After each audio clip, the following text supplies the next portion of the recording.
All right, on today's episode of Python Papi, we're back inside our smart contracts project. Let's have a look at what we're going to be going over today. Today I told you we're going to be starting a new module, so let's dive right in and see exactly what we're going to be going over. Yesterday we finished the dynamic arrays versus the fixed size array. So now let's go and move over to this plus equal module, and I'll explain what we're going to be doing here. So in this section, we'll be going over the meaning and the use cases behind the plus and the equal in Vyper. This is our small contract so far. If you recall, yesterday wasn't the dynamic. Yesterday we actually finished up the funders and adding the funders to our contract and having them funded and keeping track of them. So that was the last thing we did inside our modules. So we're going to be moving forward. So far, we actually have a way of tracking who's funding our contract. And we also have a way to reset the list after we've withdrawn the funds from the contract.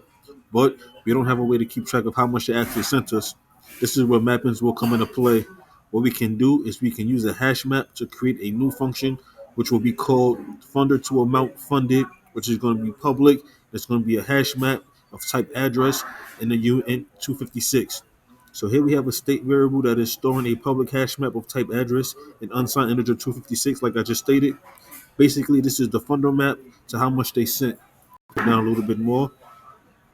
Now what we can do is in the funder function, after they fund us, we can say self.funder to amount funded, message.sender is equal to self.funded to amount funded, message.sender plus message.value. Here we are saying that we are going to store the funder and the value amount they funded to the contract and the self.funder to amount funded message.sender variable.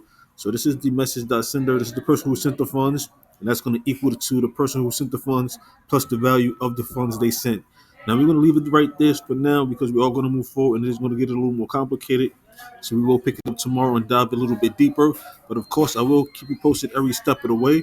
For now, it's the Python Poppy. You guys stay Gucci.